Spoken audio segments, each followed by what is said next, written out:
I supported my husband, raising him from a lowly concubine's son whom anyone could bully to the rank of prime minister.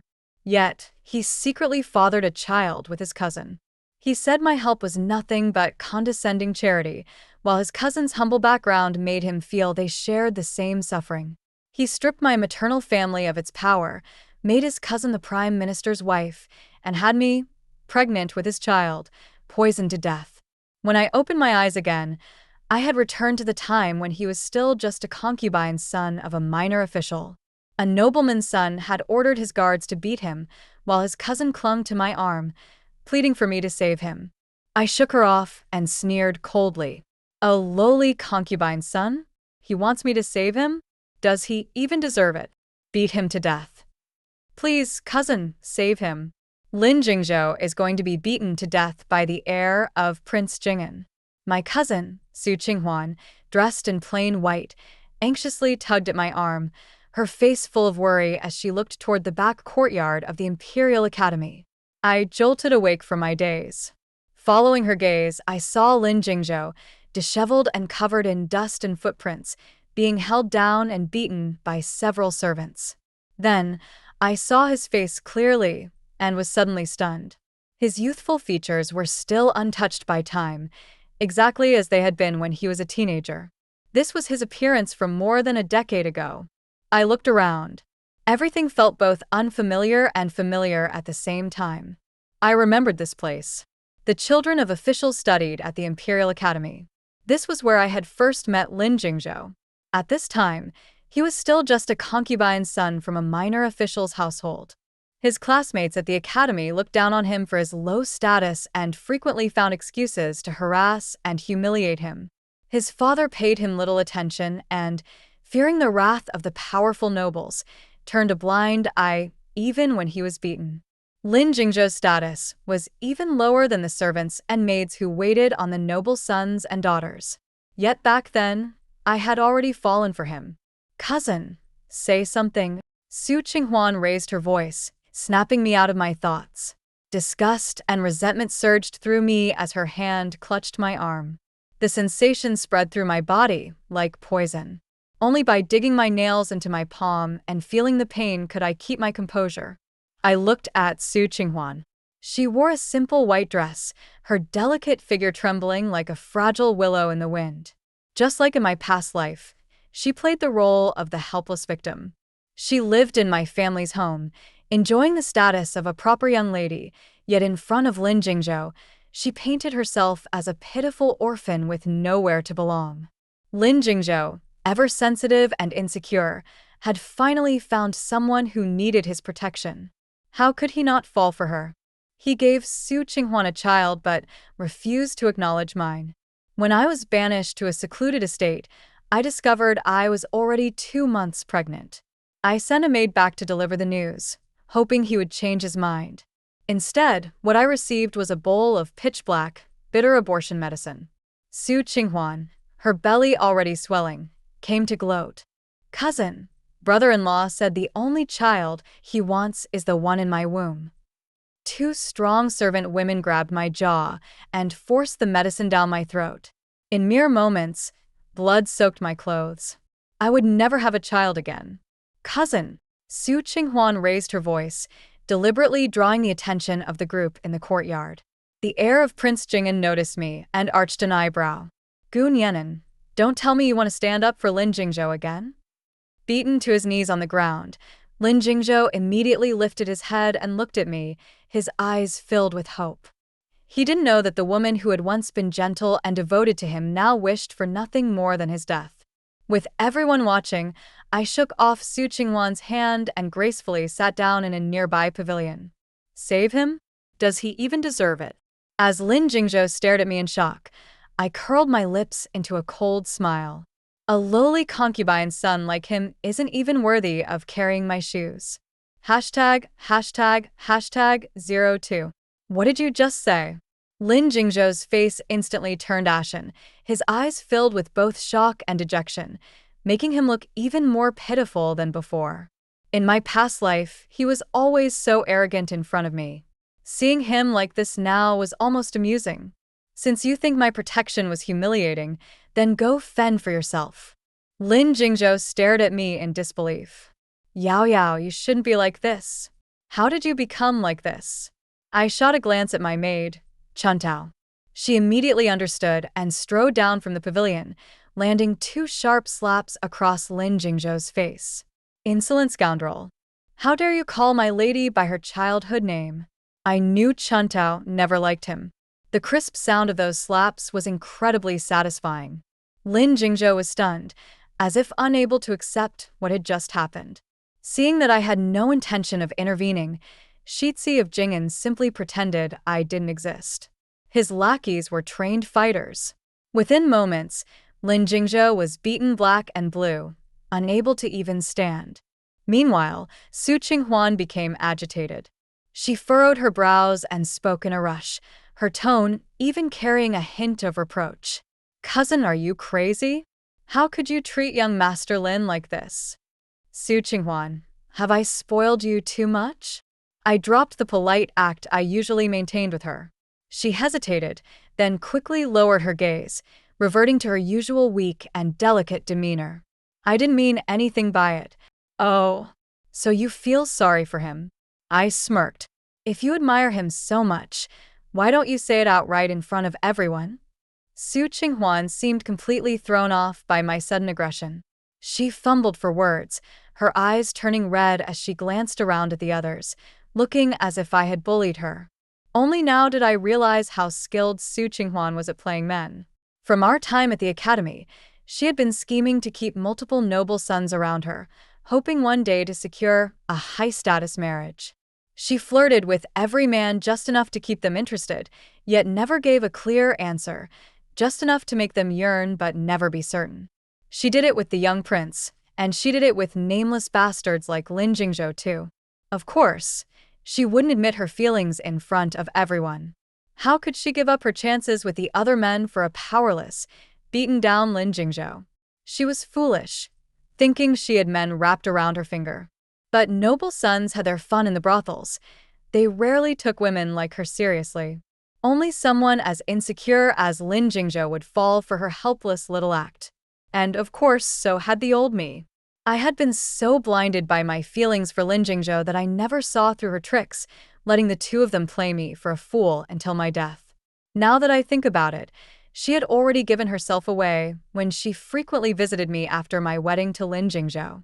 Perhaps heaven had pitied me, unwilling to let me die with such resentment, and granted me this second chance.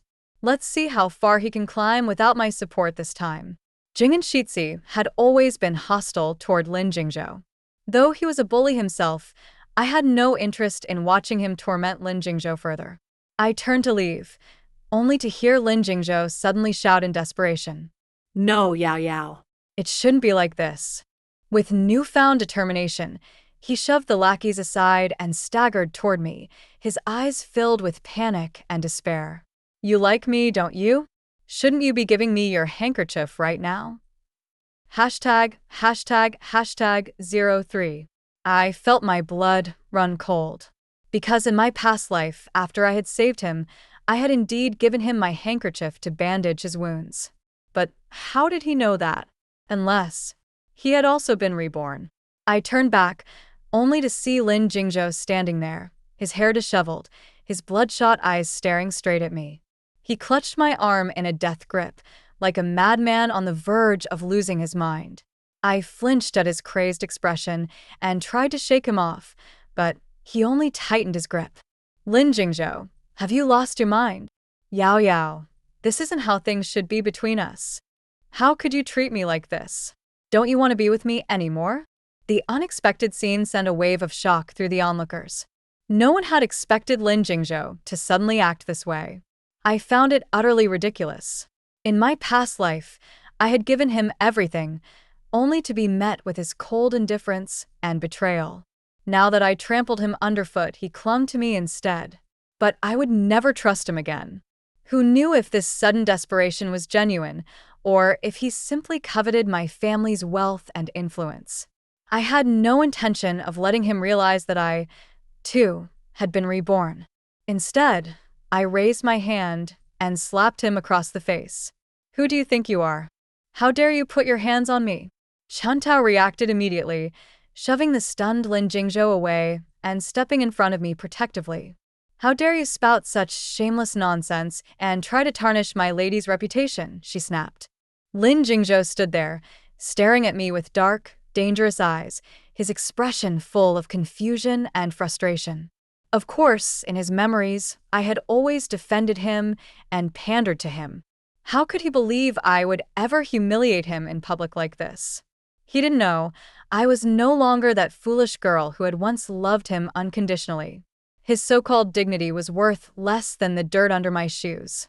He tried to approach me again, but I sneered and spoke slowly, each word laced with mockery.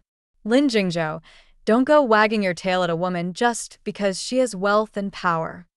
You look absolutely pathetic trying to be a kept man. 04. In my past life, after the autumn hunt, I spent more than 1,000 gold on Lin Jingzhou.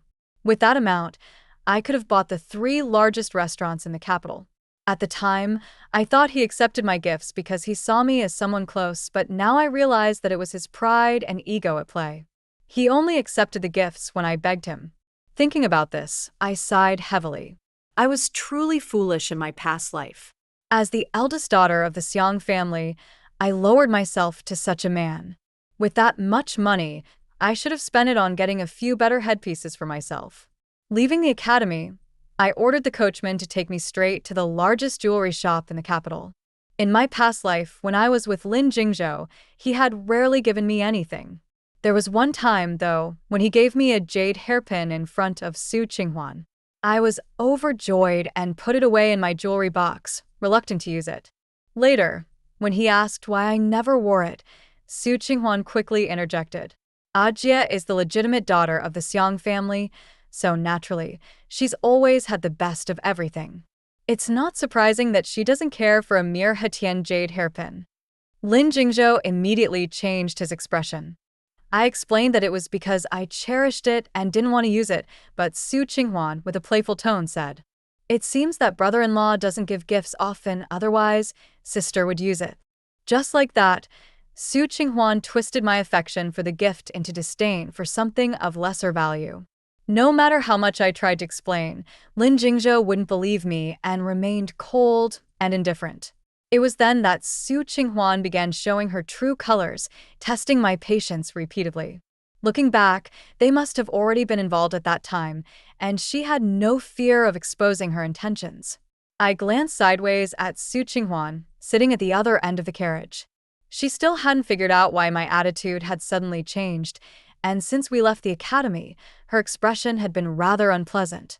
It wasn't until we entered the jewelry shop that she started to act more familiar with me again. I was a regular here, and the owner of the shop immediately came over to greet me. "Miss, you've come at just the right time. We've just received a few new sets of Western-style jewelry. Please take a look." As he spoke, a dozen or so apprentices brought out various headpieces, each sparkling with jewels, dazzling the eyes. I glanced at Su Qinghuan beside me, and sure enough, her eyes widened with greed. I silently sneered in my heart and casually pointed to one set. The owner was thrilled. "Miss would like this set? I'll have it wrapped up for you right away." "No, I'll take everything except this one," I said. "Understood, miss, understood." The owner was overjoyed and hurriedly instructed the staff to pack everything up. The shop was suddenly livelier than a New Year's celebration. Su Qinghuan walked to the set of jewelry I had ignored and began acting pitiful. Her eyes drooped, giving off an aura of self-pity, and her voice was soft as she sighed. "Your fate is so much better than mine, cousin. You can get whatever you want, unlike me, a poor orphan." She had been like this in my past life, too. She never directly asked for what she wanted, always implying that we had been neglectful of her. In order to comfort her, I had bought her many expensive gifts, only to end up with what? I cleared my throat and interrupted her. "Cousin, how can you say such a thing?" Su Qinghuan, hoping for my usual generosity, looked at me expectantly, thinking I would give her something, as I always did. But instead, I said, "Even if your uncle and aunt were alive, you still wouldn't be able to afford it." At that moment, Su Qinghuan's face turned red, then pale. She had been spoiled in my home for so long that she had never experienced such humiliation, but since she still depended on my family for her livelihood, she didn't dare to make a scene. Instead, she meekly said, "Yes, cousin, your status is noble, and I'm just different from you." Seeing her act so cautious, I couldn't help but laugh. Then I spoke again. "Look at me," I misspoke. How could I say such a thing? "This set of jade and emerald jewelry is my apology gift to you, cousin." Su Qinghuan awkwardly thanked me. I let my gaze slide over the jewelry set. I wasn't being so generous after all. The set I gave her had a different purpose. 05. In the following days, I lived with great ease. After leaving that pair of dogs, I felt both physically and mentally much more relaxed. Coincidentally, a famous singing troupe from southern Anhui arrived in the capital, and the young actor on stage had a graceful figure that quite suited my tastes. I casually tossed out several small gold beads. Chuntao softly advised me, "Miss, lately you've been spending money so recklessly, it's as if you're a prodigal child throwing it away." I smiled and replied, "Silly girl, you don't understand. Spending money to please others is not as joyful as having people come to please me instead." As dusk began to fall, it was time to return to the residence. But to my surprise, the coachman was stopped at the entrance of my house. I lifted the curtain of the carriage and saw Lin Jingzhou blocking the alley, with Su Qinghuan standing beside him, her eyes red from crying. It seemed she had been complaining again. Lin Jingzhou stood in front of the carriage, insisting on seeing me. Chuntao was about to step forward to scold him, but I stopped her. I wanted to hear what he would say to defend Su Qinghuan. However, I didn't expect that he was here to apologize. Seizing the opportunity, Lin Jingzhou hurried over to the carriage, his voice sincere as he said, "Miss Gu, I apologize for my offense a few days ago. I've come today to make amends, hoping you will accept my goodwill." As he spoke, he took a jade hairpin from his sleeve. At a glance, I recognized that it was the same style as the one he had given me in my past life. The only difference was that this hairpin was made of jade that was even more delicate and translucent. I suddenly understood. These two hairpins were both crafted by Lin Jingzhou himself. For a moment, I was lost in thought. Could it be that he had feelings for me in my past life? But then, my confusion disappeared completely. Even if he had feelings, what difference would it make? Even multiplied by 100, that slight affection could never atone for the loss of my child. "This design isn't bad," I said as I took the jade hairpin from his hand. Before he could even look pleased, I heard a sharp crack. It was the sound of the hairpin falling to the stone-paved street and shattering. Such a pity. No matter how nice it looks, it's still worthless. It seems only you would consider it a treasure. Chuntao, being perceptive, immediately stepped forward and took a small gold bead from my purse, handing it to Lin Jingzhou. "Take this as compensation from our young lady." Lin Jingzhou's lips turned pale, and he forced himself to reply, "No, it's too valuable. Besides, this hairpin was originally meant for Miss." Chuntao sneered. "What's so valuable about it? My young lady casually throws handfuls of gold beads when she enjoys the opera." With that, she pushed the small gold bead into Lin Jingzhou's hand. For someone as proud as Lin Jingzhou, this was a great humiliation, but instead of reacting with anger, he looked at me with sorrowful eyes, his gaze filled with unspoken sadness. "Yao Yao, I know I have nothing now, but I will have money in the future." "Really? My father is the prime minister and my mother is skilled in business. Today alone I spent 420 gold on jewelry." "Lin Jingzhou, even if you become an official, how much could you earn in a month? Maybe a few dozen taels of silver?" I looked at him disdainfully. "You'd probably need to save for a lifetime." "Cousin, how can you insult young Master Lin like this, accusing him of being greedy and poor? He is a man of great dignity." Su Qinghuan suddenly ran over, positioning herself between us, and began defending him again. I said nothing, raising an eyebrow as I silently watched her act all virtuous. Young Master Lin is learned and soon to take the imperial examination. How could you make him feel guilty and burden him like this? What if this affects his future career? Oh, Qinghuan, what do you think I should do? Naturally, you should apologize to young Master Lin and make amends. When she said this, even Chuntao couldn't help but laugh out loud. She actually expected me to apologize. Su Qinghuan was truly bold. I sighed in disappointment and said, Qinghuan, I was planning to take you to the flower viewing event to meet some noble young men, but since you're so focused on Lin Jingzhou, I suppose there's no need to go now. The Duchess planned to hold a flower viewing event in the autumn, ostensibly to admire the flowers, but in reality, it was a matchmaking event for daughters of high-ranking families. Neither Su Qinghuan nor Lin Jingzhou were qualified to attend. Upon hearing that I had intended to take her to the flower viewing event, Su Qinghuan's eyes immediately lit up.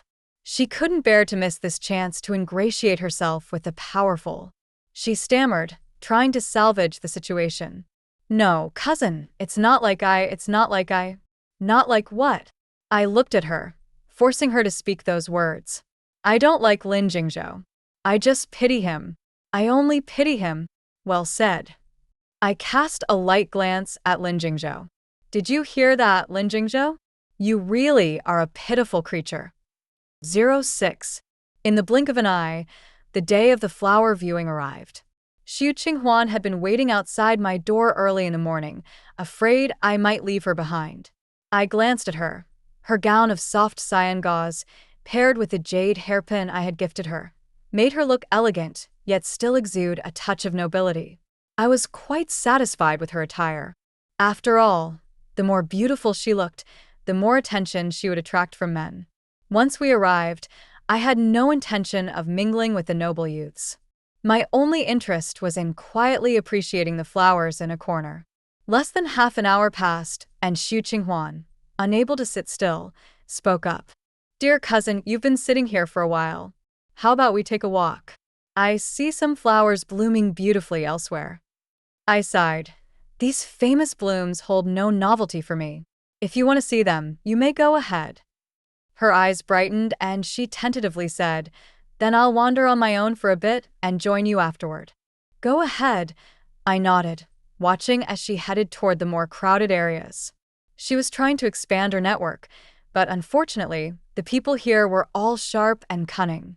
Connections were based on status, and Xu Qinghuan, being a relative of my family, could only exchange pleasantries with the men and women present. No one would let her into their inner circles. I stayed in the corner, leisurely sipping tea, observing her as she made small talk. By the end of the afternoon, she hadn't gained any ground. I gestured for Chuantao to come over and whispered a few words. Chuantao then went toward Xu Qinghuan. Miss Xu, she began, my mistress asked me to tell you that you should only visit the South Garden and not go to the East Side. Why is that? Xu Qinghuan asked, a little confused. Chuantao hesitated before replying. My mistress said that the eldest son of the Earl of Yong'an is there, hosting several gentlemen for a boat tour. There are too many men. So, miss, please be careful not to get jostled. Xu Qinghuan's eyes sparkled with joy, but she quickly waved Chuantao off. Don't worry, I'll be careful. By the time Chuantao returned, in less than the time it takes to burn an incense stick, Xu Qinghuan was nowhere to be found in the South Garden. She had taken the bait. The eldest son of the Earl of Yong'an was handsome, noble, and well-liked by young ladies. Having been neglected for so long, Xu Qinghuan surely wanted to test if she could climb up the social ladder by latching onto this prominent figure. But only I, having been reborn, knew that he was secretly a twisted, perverted man. In my previous life, I had even sent him a congratulatory gift for his wedding. Yet, within 3 years, his wife passed away covered in bruises, and even his concubines disappeared mysteriously. After that, not even low-ranking officials were willing to marry their daughters off to him as a second wife. By the time the banquet was about to end, I finally saw Xu Qinghuan, her face flushed like a peach blossom. As I had expected, she had succeeded. Later, Xu Qinghuan began making excuses to leave the house more frequently, and her gaze toward me became increasingly smug. She was likely already dreaming of becoming the countess and pushing me down. 07. The arrival of autumn also meant it was time for the students of the Imperial Academy to go hunting in the autumn hunt. My mother, unaware of the situation between Xu Qinghuan and me, continued to dote on her as if she were her own daughter. She brought us riding outfits. The one I wore fit perfectly, while Xu Qinghuan's outfit was slightly too tight, especially around the waist and abdomen, where it was visibly constricted. She seemed a little nervous, but my mother, feeling guilty, said, it's my fault for being careless. I just used last year's measurements and forgot that Qinghuan is still growing." Xu Qinghuan's eyes flickered as she sweetly responded, "It's not Auntie's fault. I've been eating a lot lately. I should eat less." My mother patted her hands disapprovingly. "You're already too thin. You should eat more to stay healthy." Saying this, she had Xu Qinghuan's outfit removed and instructed the seamstresses to quickly adjust it. I couldn't help but smile and stay silent. The riding outfits were just for show. Given how Xu Qinghuan looked, she was probably already carrying the air of the Earl of Yong'an and wouldn't dare to ride at all. Sure enough, on the day of the hunt, Xu Qinghuan claimed she was feeling dizzy and stayed by the sidelines, not daring to mount a horse. I paid her no attention and, with a swift motion, mounted my horse. As I chatted with a friend, I suddenly noticed a gaze fixed on me. I turned around and saw that Lin Jingzhou had once again chosen the same reddish-brown steed he had ridden when things went awry in my previous life. He was on horseback, and his eyes were locked on me without disguise. When he saw I had noticed him, he opened his mouth as if to say something, but I simply flicked my horse's reins and rode off with my companion. As expected, everything was repeating itself. When the main group gathered, Lin Jingzhou had not yet appeared.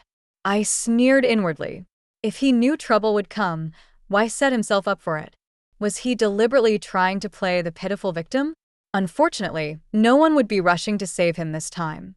Later, I heard that Lin Jingzhou, dragging a wounded leg, had walked back home by himself the next morning. His father paid no attention to his injury and instead scolded him for staying out all night. TSK, how laughable. Over the past few days, without the protection I had provided in my past life, Lin Jingzhou had been bullied more frequently. Whenever I saw him, he looked miserable and dusty. However, his scholarly abilities had clearly improved compared to his past life. In my previous life, he had been a successful candidate, but in this life, he might even become the top scholar, provided he could still sit for the exams. Naturally, if he ever manages to do so. 08. Have you heard? On the day of the imperial examination, Lin Jingzhou was carried out of the brothel. Lu Jiao, my close friend, excitedly shared the gossip she'd heard. Lin Shilang's beard nearly turned crooked with anger. I heard they used the family punishment, and he's still unable to stand from the beating. Really? That's surprising. I took a sip of tea, suppressing the mocking smile at the corner of my mouth. Lin Jingzhou was sensitive and insecure, and his extreme insecurity turned into arrogance. He always hoped to rise above by using his talents and pass the imperial examination to make a name for himself. But he had two older brothers with mediocre abilities. The eldest son of the Lin family failed the exam, and the second son was unlikely to do well either. Lin Jingzhou, a son born of a concubine with exceptional talents, was a threat to their family status, and his stepmother would never allow him to surpass her two sons.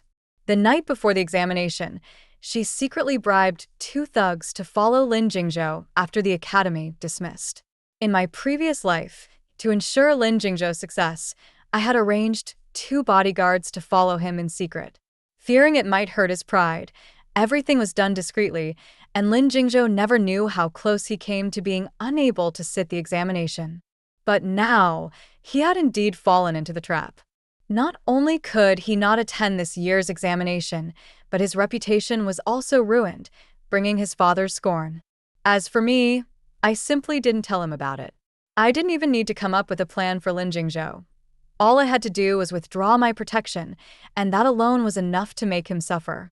Lu Jiao, and I didn't linger on him for long and shifted to another topic. Yao Yao, I heard your mother is looking for a match for your cousin. Do you know which family it is?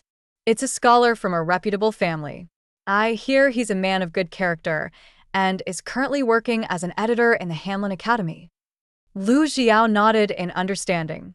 Sounds like a good match. Thankfully, your cousin has your mother looking out for her. This was indeed a good match for Su Qinghuan, but unfortunately, Su Qinghuan's eyes were already fixated on the noble earl's family, which she longed for. We chatted for a while longer, and when it was time for her to head home, I walked her to the door. However, I noticed a tall, strong man standing outside. Lu Xiao widened her eyes in surprise. "Brother, what are you doing here?" Lu Xiaoyu, upon seeing us, turned red in the ears. "I came to take you home." He greeted me stiffly. "Miss Gu, sorry to trouble you." Before I could respond, Lu Xiao, shocked, walked over to him. "What's going on with you today? You've never come to pick me up before when I went out to play." "Just wanted to stop talking so much." Lu Xiaoyu glanced at me instinctively. When our eyes met, he visibly became more uneasy. Suddenly, I realized something. 09. Don't look down on me. Duan Lang will come to marry me. You can't send me to some poor, shabby family. When Su Qinghuan heard that her mother was planning to betroth her to the Hamlin Academy editor, she went mad. Perhaps because she thought she was carrying the child of the earl's family, she tore away the mask of pretense she'd worn until then. Her mother, seeing that she had twisted her good intentions and behaved scandalously behind closed doors, was heartbroken. But after all, Su Qinghuan was the blood relative of her deceased sister. No matter how disappointed she was, she couldn't just abandon her. My father, as the prime minister, still had some influence in court, so he secretly contacted the earl's family before Su Qinghuan's pregnancy became too obvious. The next day, someone from the earl's family indeed arrived. However, it wasn't the earl himself but his distant relative's wife and a matchmaker. They still looked down on Su Qinghuan's background, but because of my father's position, they reluctantly agreed and took Su Qinghuan as a concubine. When I went to see her, she was smashing all the vases in her room out of frustration. When she saw me, she quickly fixed her hair. "Gu Nianen, what are you doing here?" I casually stood to the side and said, "I just wanted to see how you would fare once your wishes were granted." She glared at me, no longer the timid person she used to be. "You want to see me embarrassed? Let me tell you, he has no legitimate wife.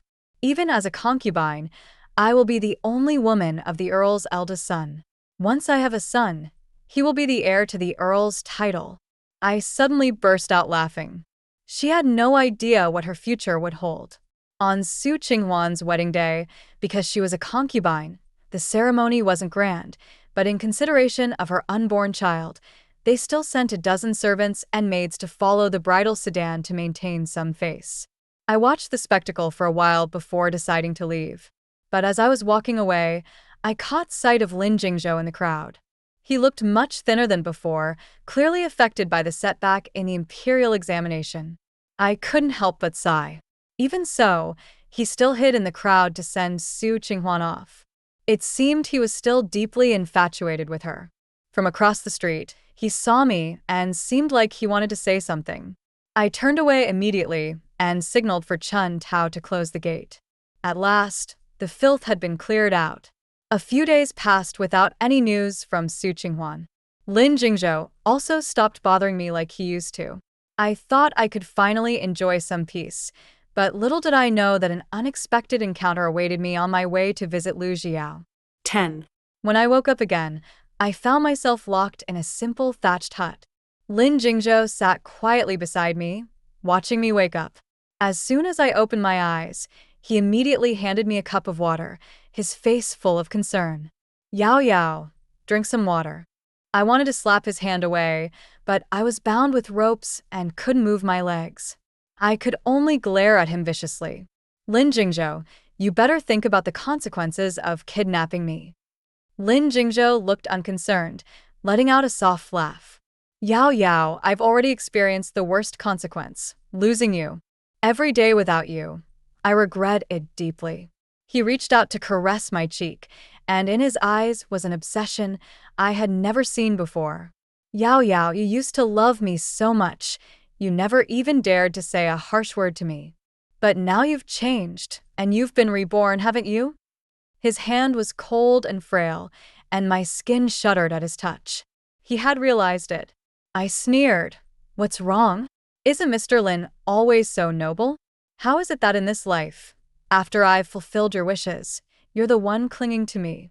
Are you hoping to eat at my family's expense again?" Lin Jingzhou didn't get angry as expected. Instead, he unexpectedly embraced me tightly, his voice trembling.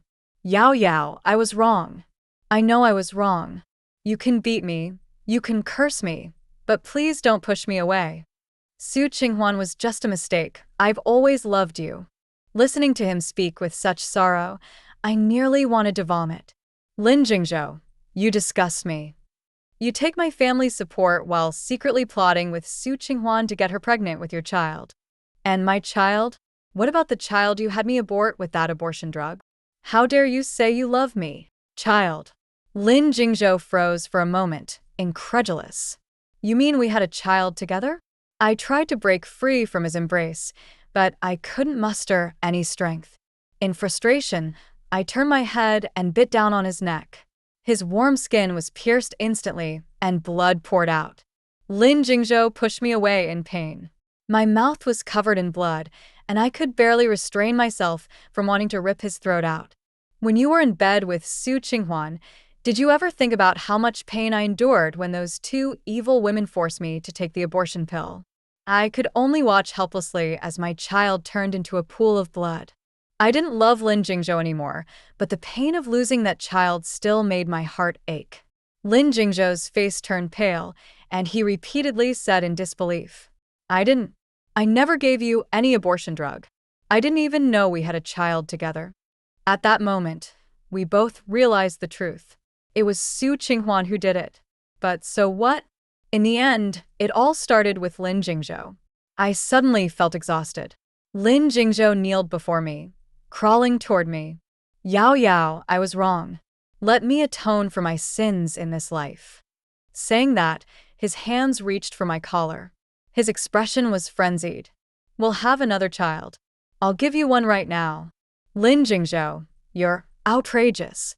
I tried my best to push him away, but I couldn't stop the hot kisses landing on my cheeks and neck.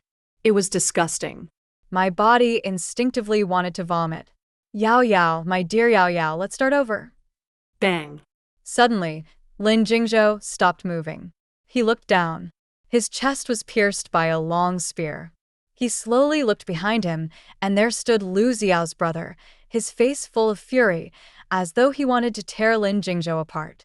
Lin Jingzhou's eyes widened. He shakily reached out to me, but in an instant, he collapsed to the ground, dead. He lay there, dying with his eyes wide open. 11. I heard that bastard's body was wrapped in straw mats and dumped in a mass grave. He deserved it. I had been rescued for 3 days, and Chun Tao, who had been frightened, stayed by my side without leaving for a moment. Lin Jingzhou, after all, was from the Lin family, and the audacity of kidnapping the Prime Minister's daughter had even reached the Emperor's ears. Because of this, the Lin family was implicated. They had to spend a lot of money and make connections just to have him punished for a negligent servant's fault. Lin Shilang, in order to please my parents, didn't even bring back Lin Jingzhou's body. He simply had it wrapped in straw and discarded it. I guess that when Lin Jingzhou first returned to life, he never expected his end would come this way.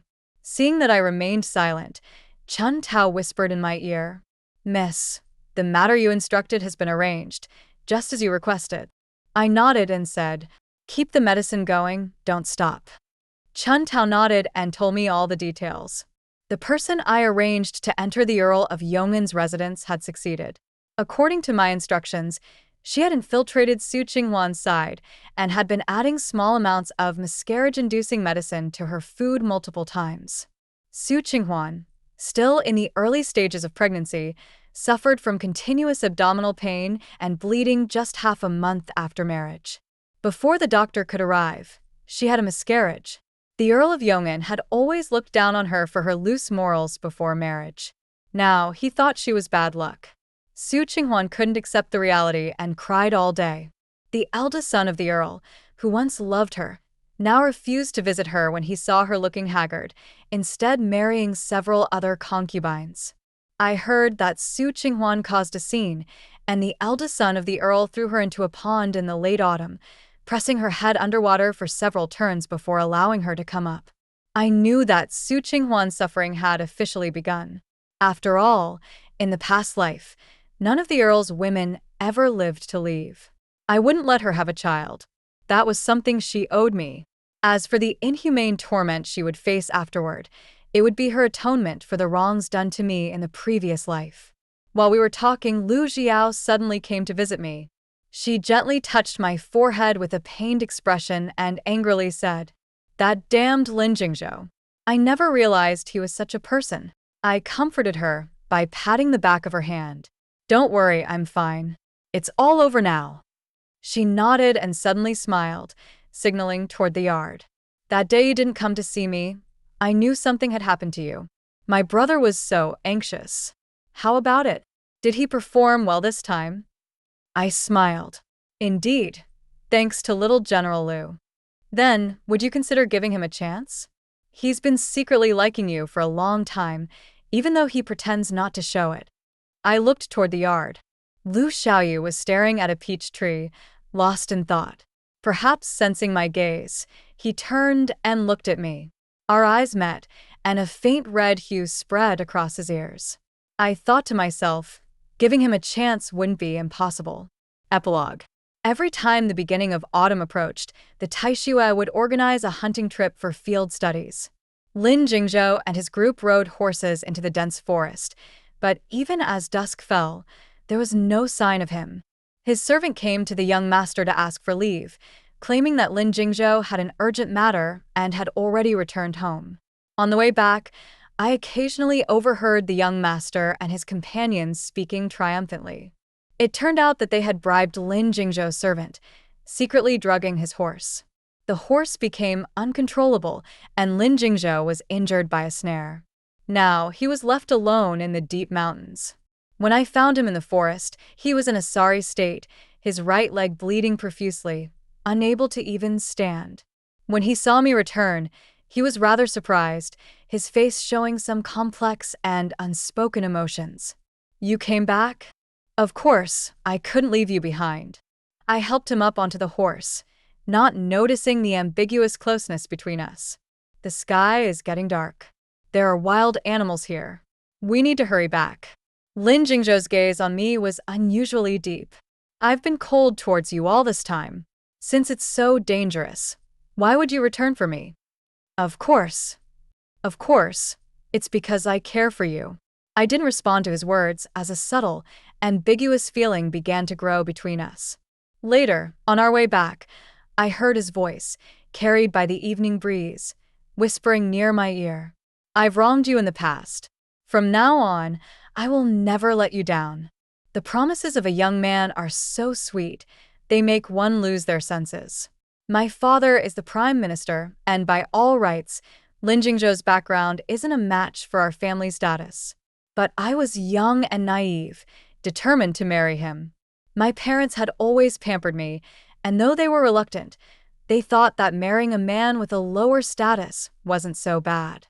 Even if something went wrong in the future, they could help me control my in-laws and prevent me from suffering after marriage. To ensure my life would be better, my father provided Lin Jingzhou with a lot of support. Lin Jingzhou proved himself, becoming a top scholar in his first imperial examination. The first 3 months of our marriage were harmonious, and I thought my life would always be so happy. But gradually, we began to argue.